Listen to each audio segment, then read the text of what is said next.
story. Katherine, explain a little bit here on what's at stake for Wells Fargo in particular as we watch the CFPB. This is a 2008 era agency here coming to the fore in a big, big way, record fine. But what more is to come? Well, they've indicated today in putting aside more capital in reserves that there might be even more fines. So today we saw the record-setting fine, and I'm not sure that we'll see another one that would exceed that. But that, to me, indicates that we should be looking for the next story, which is, are there more fines that this bank is going to have to disclose, and how are they also going to deal with part of the redress that, Kayla, you had mentioned? How are these payments going to start going to the consumers that were allegedly harmed, and how are the payments going to start making up for these years and years of mismanagement? How does this compare with what financially the bank was already bracing itself for? So the bank, it seems like every quarter or at least a few times a year, we're talking about fines. And Scharf has really been managing that ever since he came into the role as CEO, has talked about wanting to do better and committing to improving the bank's approach to some of these issues. And each time you see these fines, it is a step forward. I would say that it's part of the resolution.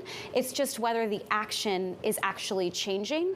And today, what regulators were saying is that there was action they were identifying from earlier this year, meaning this isn't something that occurred a decade ago. This is happening in 2022, and they want to make sure it doesn't happen in the future. Now, there's a lot going on with the big banks exiting certain neighborhoods. Wells Fargo in particular, we've reported in a big, big way about the way that they've addressed black homeowners in particular and how much they've fallen short in a refinancing boom.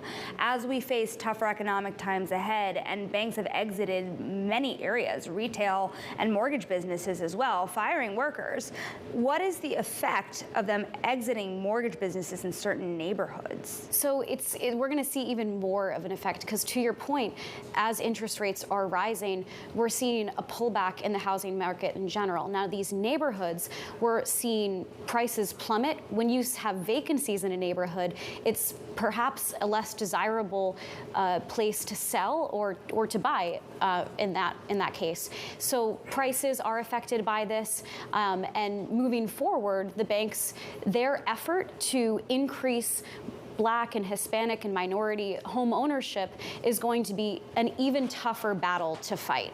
And it's not just because of where these neighborhoods are, it's just because of the larger macro landscape that we're talking about. And of course, you can get a lot more on this part of the banking story in particular in today's Big Take. It is out on the terminal and online. Big U.S. banks falling short on their promises to create Black homeowners. So in this environment you're describing, in which that is just all the more difficult, how do you fix it?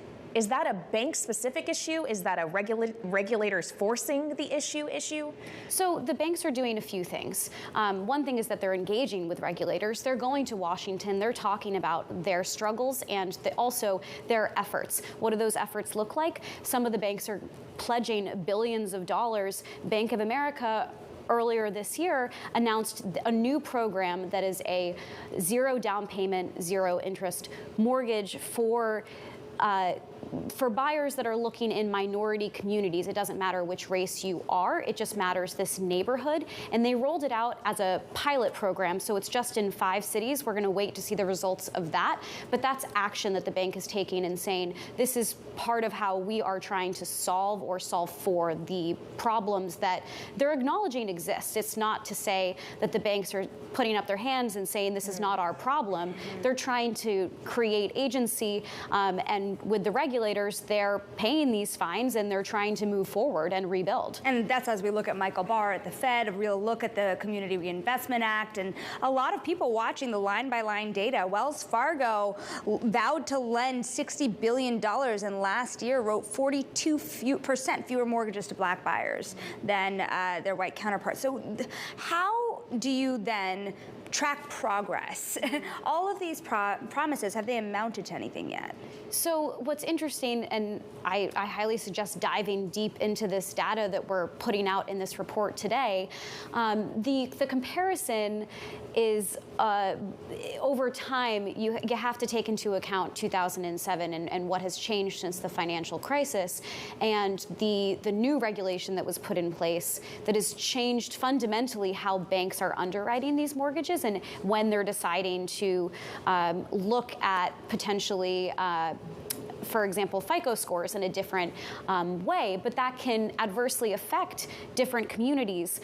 So they're having to think about that and move forward while also putting out these pledges that you're mentioning, 40,000 new mortgages that I believe JP Morgan said it in 2020, and they're nowhere near that, but they still say that they're striving for that goal. So they're putting these goals out. They're just falling short in a lot of ways, and the numbers are pretty stark.